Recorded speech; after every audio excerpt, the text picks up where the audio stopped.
Binosi 70% po'latdan iborat bo'lgan noodatiy bir masjidga tashrif buyurganmiz. Bu Putrajayadagi Tuanku Mizan Zaynal Obidin masjidi.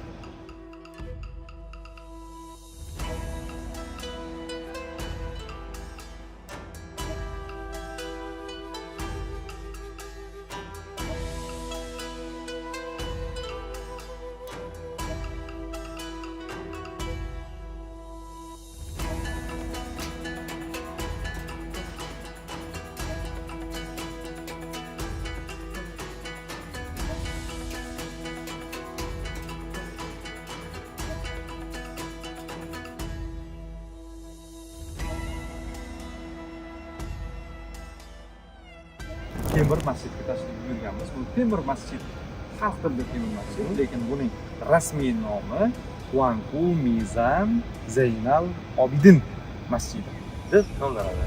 Ayni shu masjiddamiz. Bu masjid undan oldin bilganimiz, o'rganganimiz o'sha uchta masjiddan 2 kilometr shimolda joylashgan bo'lib, eng katta masjidlardan biri hisoblanadi. Va bu masjid demak 20 ming namozxonni sig'dira oladi va demak 73 ming kvadrat metrdan iborat bo'lgan bu masjid atrofdagi davlat xizmatchilarini qamrovini olganda 24 mingga yaqin davlat xizmatchisi bo'ladigan bo'lsa, ularga va 30 ming o'sha doimiy aholiga xizmat ko'rsatish uchun bino qilingan. Hop, masjid ko'l ustiga, ya'ni ko'l yonida yonida qilingan, tushunadigan va noodatiy juda ham.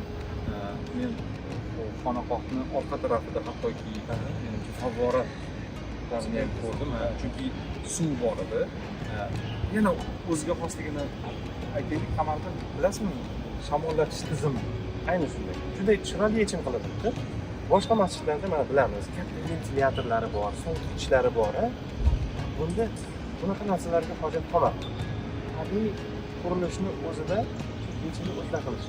O'sha po'latdan ifoda etganingizdek, po'latdan yasalgan panjaralar bor va panjaralar ochiq hisobiga shamol aylanadi. Tabiiy shamollatishdan foydalanilgan. Xullas, keyin yana bir muhim jihati zanglamaydigan po'latdan foydalangan va hozir bir raqamni aytaman, hayron qolsangiz kerak. Mana shu masjidni bino bo'lishida 6000 tonna po'lat ishlangan. Keyin yana qarangda, o'ziga xosligi o'zi aslida masjidlar sharqda sharq me'morchiligi bilan bunyod etiladi ko'pincha. Bu masjid esa Xitoy va Germaniya uslubida me'morchilik uslubida bunyod etilgan. O'z bundoq kirganda his qilasiz, bu masjidda gumbazi yo'q. nima deymiz? Minorasi yo'q. Kechirasiz. Minorasi yo'q.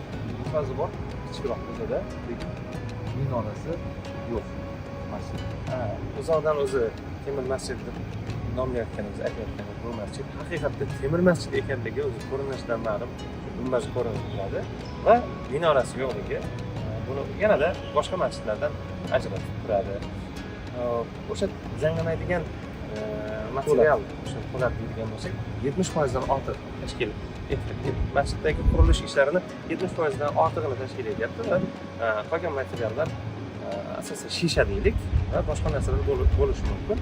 Endi bu yoqda shisha deydigan bo'lsak, mana mehrobda ko'rib turganingiz shisha bor. Bu 13 metr balandlikdagi shisha, Germaniyadan keltirilgan shaffof shisha, unaqa bir yorug'lik qaytarmaydi va bu yerda demak likvidar yozilgan.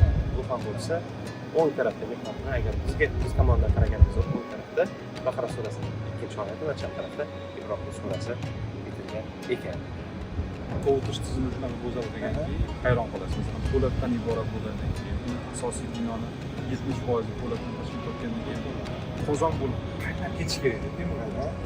Lekin shunaqa arxitektorlar yechim qilishgan ekanki, shamollatish tizimida gazli sovutish nomlanar ekan. Siz o'zingizni ancha yaxshi his qilasiz. Hozir mana narigi Putrajaya masjidiga qaraganda Pushti masjid demoqchisiz-da? Qaraganda sal iliqroq, lekin bu degani issiq emas. Shu masjidda konditsioner bor edi va boshqa nima jihatlarni qarab olganda sovuq. Tashqari o'zi issiqligini aytganmiz, haqiqatda issiq tashqari.